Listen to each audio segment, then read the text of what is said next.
सबके हृदय के भीतर व्याप्त समान रूप से भगवान श्री राधा, श्री कृष्ण, श्री सीता, श्री राम, श्री गौरी, श्री शिव शंभु। सिया राम मैं सब जग जानी, करहूं प्रणाम जोरी जुग पानी। सबको प्रणाम वंदन।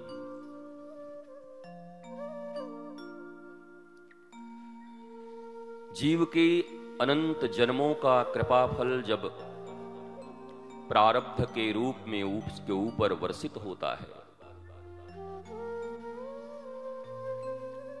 तब उसे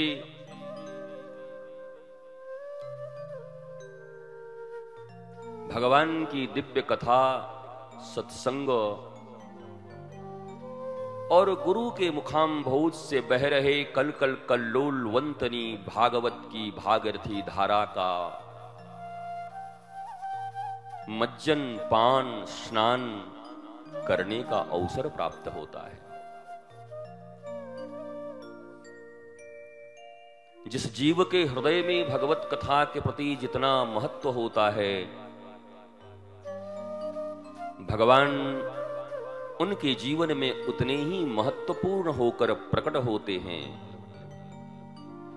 और जीवन के समस्त महत्वपूर्ण वस्तुओं से उसे आच्छादित कर देते हैं।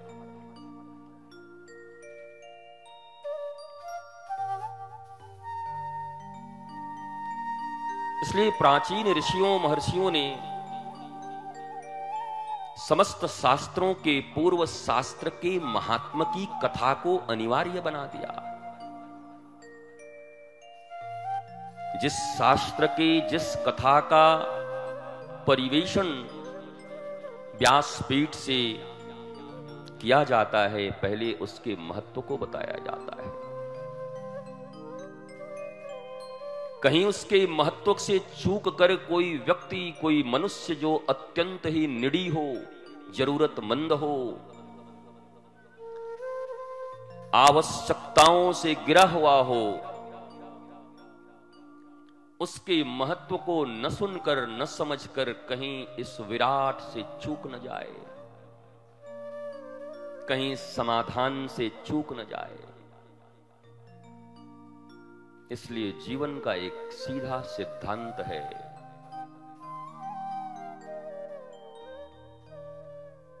जिसको जितना जीवन में वेट दोगे, उतना बड़ा ही भेंट तुम्हें वो देगा।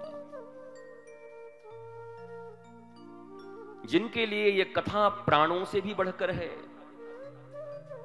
जिनके लिए ये व्यासपीठ तीनों लोक की संपत्ति से भी ज्यादा महत्व रखती है, जिनके लिए माता पार्वती की तरह उनके बाल्यकाल में अपने सद्गुरु नारद के आज्ञा अनुसार जो वो तपस्या कर रही थीं और सप्तऋषियों ने आकर के उन्हें तपस्या से भटकाना चाहा और छोटी सी बालिका जगदम्बा पार्वती, उन्होंने सप्तऋषियों को सीधा कह दिया कि संत के रूप में मैंने प्रणाम किया, अब अगर दोबारा यहां आए, मेरी साधना और मेरे गुरु वचनों को पूर्ण करने में तुमने मुझे रोकने का प्रयत्न किया, तो मैं तुम्हारा त्याग कर दूंगा, कर दूंगी, कर दूंगा। भगवत कथा का जब पान करो तो लिंग भेद से ऊपर उठो। कौन स्त्री, कौन पुरुष, कौन लड़के, कौन लड़की, क्या जेंडर, क्या उपाधि, क्या जाति, क्या पाति, क्या गोरे, क्या काले, क्या धनवान, क्या यशमान, इन समस्त का परित्याग करके जब व्यासपीठ के सामने मनुष्य बैठता है, हनुमान जी की तरह निरहंकार होकर, हनुमान जी की जीवनी को अगर देखो तो सुंदर कांड ही उनका श्रेष्ठ परिचय है। सुंदर कांड में भी इतना सा 33 दोहे, केवल 33 दोहों तक उन्होंने बोला है, उसके बाद साइलेंट हो गए। उसके बाद सुनते रहे।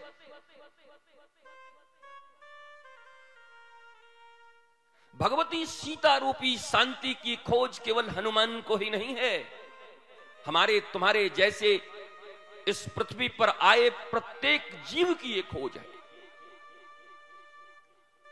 ये पास्ट में कोई कथा हुई थी, कोई इतिहास घटा था, रावण मारा गया, सीता खोज ली गई, इसका कोई वर्णन और इससे कोई मतलब नहीं है।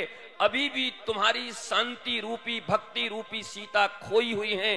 रावण मोह और अहंकार ने तुम्हारी शांति, तुम्हारे प्रेम, तुम्हारे आनंद, तुम्हारे सुख को अपहरित कर लिया है, किडनैप कर लिया है, और तुम्हें भी हनुमान की तरह उनका खबर लेना है और जानकी का पता करना, अर्थात अपनी शांति का पता करना है। दिस इज द मर्म ऑफ दिस कथा। मर्म न जाने धर्म बखाने। मर्म क्या है? वो रामलीला तो हो गई, अब बार बार उस रामलीला के कथा से क्या प्रयोजन? जो बीत गई सो बात गई, माना वो मधु का प्याला था। Past is history, future is mystery. Present में जीना है तो फिर हजारों लाखों साल पहले हुए इस घटना का बार बार जिक्र करने से क्या लाभ?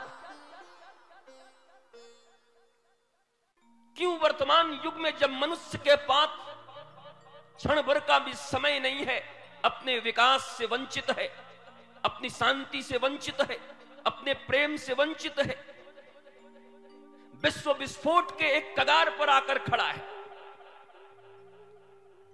सारे विश्व में इन्वेंशन हुए, सब कुछ हुआ, लेकिन मनुष्यता इतनी पतनशीलता की ओर जा रही है। हर व्यक्ति के जीवन में दुख और दर्द, यही दो केवल उपहार हैं उसके जीवन में।